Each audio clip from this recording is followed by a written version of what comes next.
talking of winning, Mr. Nass got the job done. Luke Klopchic was all talk and no action, or some such phrase, because in the end, Titan and Shift were in the graveyard and neither of them were in play.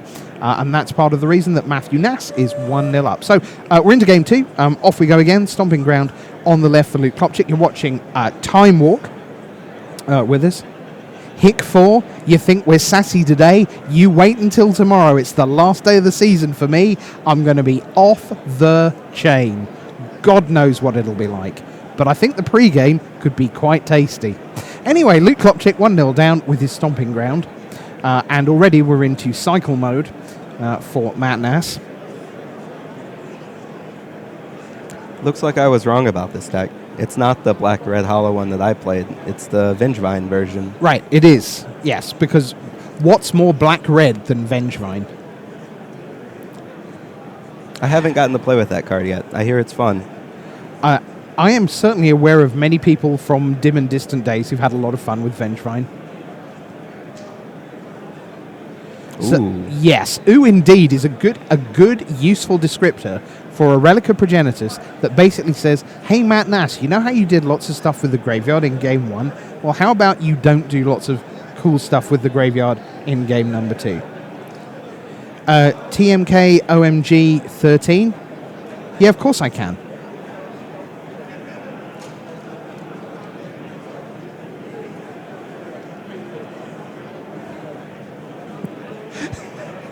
That Nerd 240 says, can we get some 0.5 speed Lantern Mirror? My friends, if we get to the Lantern Mirror, it is not going above 0.33. That is the rule. It's quite simple. Have we already punished chat with the Lantern Mirror? I showed them the first couple of turns because we had 20 minutes spare this morning. So yeah, they've seen just a little 20 bit. minutes?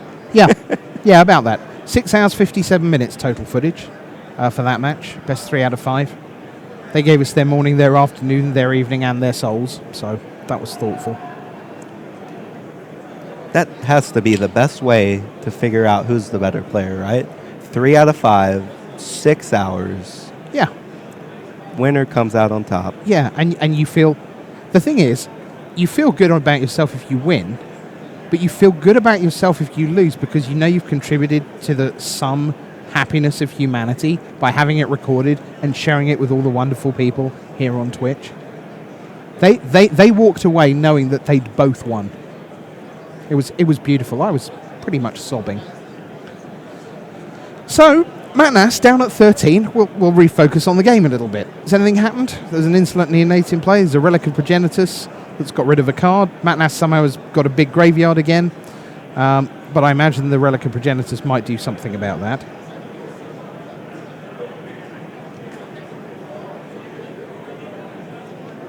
That's another cool part about Burning Inquiry. Mm-hmm. It fills up your graveyard so quickly. Right. So if you're planning on just using this relic every turn, I don't think you have time.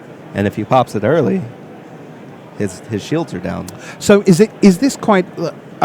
let's do a little moment of serious insight, no pun intended. Is that relic quite important about where he's going to crack it? Because as you say, it was very clear from watching this game, because I was on the live bar, that it was a card that wasn't going to get the job done just by tapping. That at some point, it was going to disappear from the battlefield. How big a deal is its disappearance?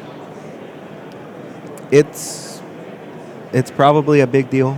Okay. The question is when he wants to use it, because if he waits and lets Matt Nass start taking his turn and then he goes to cast Gurmag Angler, it's too late at that point. The cards are just getting out of they're just gone. They're used as a cost, and so right. So here's a Sakura Tribelder. He may not have to worry that much about when he uses it if his hand is good. Right, because obviously Scapeshift is in and of itself, in a sense, a non-interactive deck. It's just going, am I dead? Am I dead? Is this Scapeshift good enough to kill you? Oh, yes, it is, thanks. And maybe he's heading in that direction.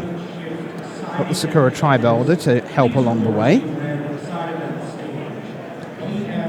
Probably got a fair bit of time. Is the Hollow One deck a deck that accelerates very hard. The 19 that Luke is on right now is a typical sort of life total 19, 15, 7 dead, that kind of thing, or is 19 as secure as it looks?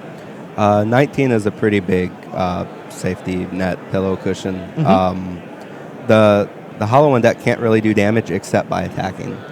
It might have some bolts depending on the version, but the goal is to just put in a bunch of 5/5s and 4/4s, and it doesn't look like he's going to have much time to take advantage of that, because if a Primeval Titan's coming down, right, that's just going to block everything. Now, what Luke doesn't know is if he sacks the Secura tribe so he can play a Primeval Titan next turn, Nass has a Liliana of the Veil. He does indeed. Which helps, but I don't think that's going to be enough, because we're going to have Valakut's working from the rest of the game forward. Ace and Deuce, who is commentating with Rich, it is Mr. Zach Elsick, winner of the 2015 Grand Prix Oklahoma City with Lantern Control. He's on Lantern again today, won his round 4 feature match just a little while ago, and very graciously and generously agreed to come hang out with you and me as we head through Time Walk with the pros. And it's Luke Klopchic on Titan Shift against Matt Nass's Black Red Hollow One with some Venge Vines and bits and pieces and so on. So we're getting a sense. Here's a Death Shadow, which means that 13 life's probably not a good plan to be on. He is, of course, at 10 as a result of the land chicanery going on. So that Death Shadow doesn't turn up as a 0/0.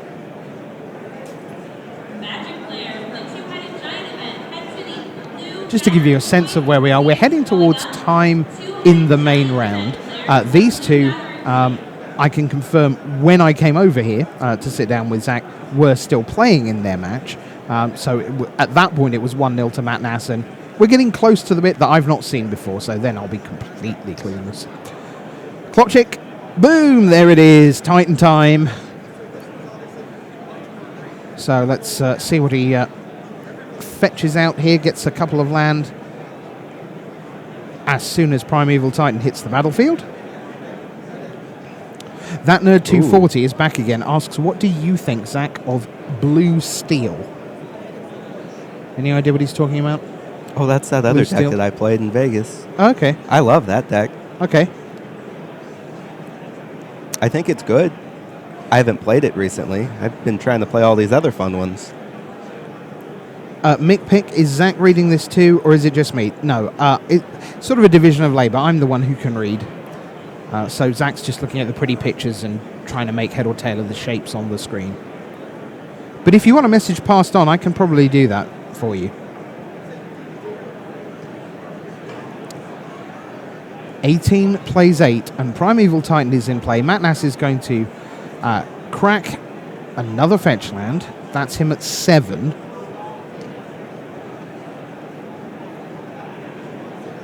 EDF Lysander, Rich, tell Zach I said hi. That was pretty profound, Lysander. You used your one time beautifully there. A short but sweet. Hi. There's the Liliana of the Veil. All right, then. So maybe Primeval Titan. Oh. Is it? I was going to ask whether it was Faithless Looting, but I'm guessing by the huge amount of fire on the artwork, this could be another Burning Inquiry.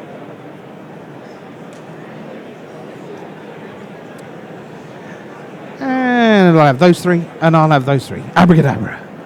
Just like that.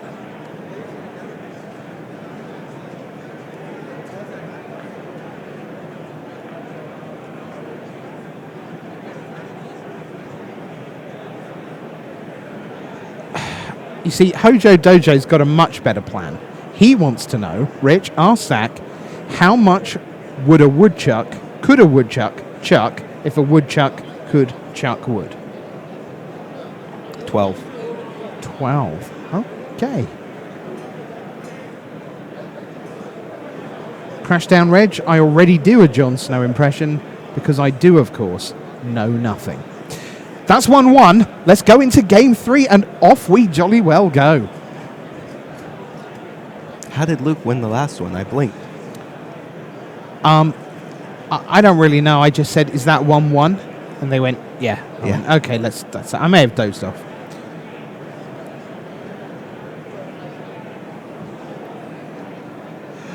a Chroma JRB. Not right now. It would take far too long. Incidentally, if you're not in the chat room enjoying it right along with us, it's a great place to hang out. Let me tell you, the Grand Prix chat at Magic the Gathering is a fantastic place to be. It's full of some very smart, very humane, very normal people. Good on you, chat. You're fab. We love you. That just to be clear, Zach, I wasn't including you in that. You can hate them all you want. That's fine.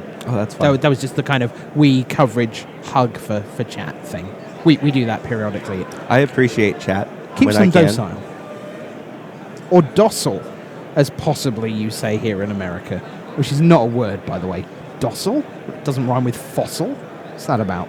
Search for tomorrow. His chance to search for tomorrow today. Or in 2 turns' time.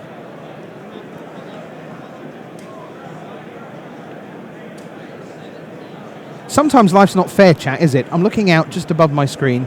There's Ben Seck, Andrew Cuneo, Paul Rietzel, Eric Froelich, and who's in the commentary box? Me. It's tough, isn't it? All right, Matt Nass, what's going on here?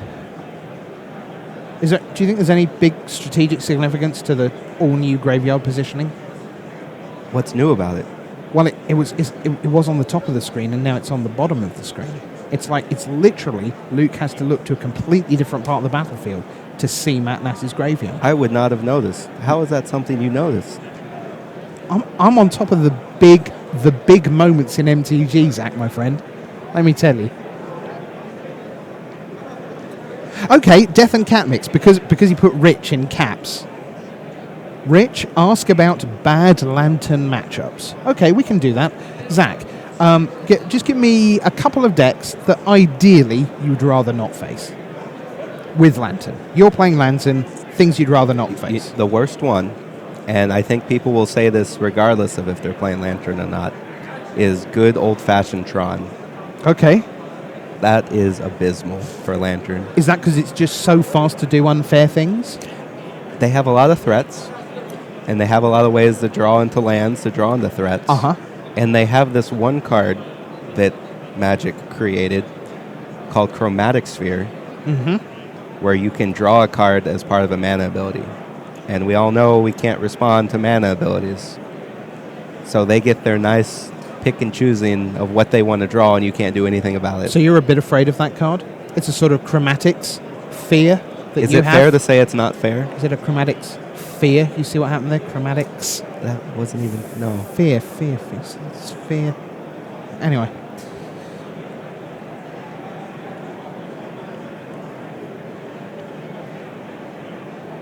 Tron was my first Modern deck, however. Okay. It's what got me into Modern. I loved casting Karn. Fair enough. Who doesn't want to utter the words, I'll restart the game? Let me tell you, I'm so tempted. If I ever get through game 1 of the Lantern Mirror at a third of the speed, just before someone wins, I'm tempted to go, let's recap what we've seen so far. Could be coming your way, chat, sometime this weekend. It's a Christmas cracker. You're welcome, Death and Cat Mix. Next question, Jay Vizarro says, Rich, ask how good Grudge is in general against Lantern, please. So I have. I've asked you. It's very good. Okay. It's probably the best thing you can do. Cool. Megatronic says, Luke seems like he's searching for things other than tomorrow. Well, he hasn't really had a chance yet, to be fair. That's a bit of collective brutality right there. And Luke goes, here is my hand. A very lovely lightning bolt, a couple of Sakura Tribe Elders, a Summoner's Pact, a Wooded Foothills, and if I get the artifact right, I'll have been 6 for 6. Here we go. Relic of Progenitus. Look at that, 6 for 6. My God, my eyes are working well today.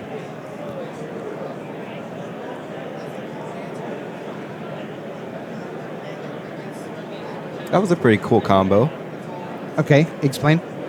Collective Brutality let him discard cards, and then he just cast these 2 4/4s for free.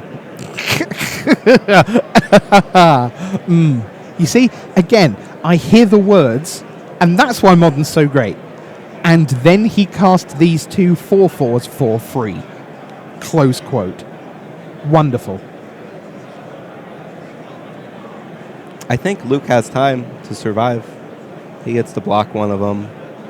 He has... Oh, he doesn't have the Summoner's Pact anymore. Okay. It's going to be a close one.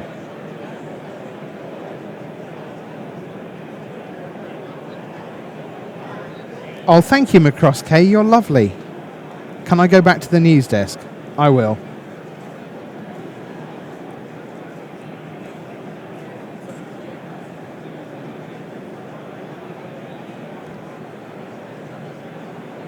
So double Hollow One against now double Sakura Tribelder. Those are not really the same.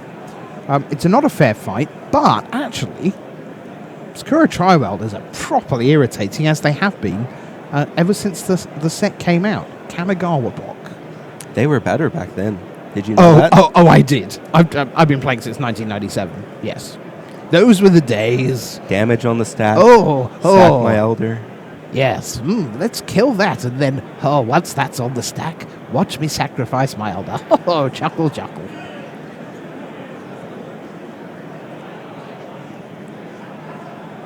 I know we're getting excited with tribes like dinosaurs in the new set. I want them to do a snake tribe again, but correctly this time. I like snakes. Replay Snake Basket? Reprint Snake Basket, maybe? Some of the snakes had really cool effects, but there just weren't enough snakes. I'm not sure I like you very much anymore. You don't like snakes? Ambush Viper? Used to be Orin Viper? Significantly phobic. Mystic Snake? Oh, and I played that. I overcame my terror of the card just to play. It was too good. Couldn't not play that. All right, this is Valakut the Molten Pinnacle and Valakut the Molten Pinnacle, because nothing says not legendary than two Valakut the Molten Pinnacles. So I know Luke. Oh, okay. Because he's a local from you DFW. took your time, didn't you?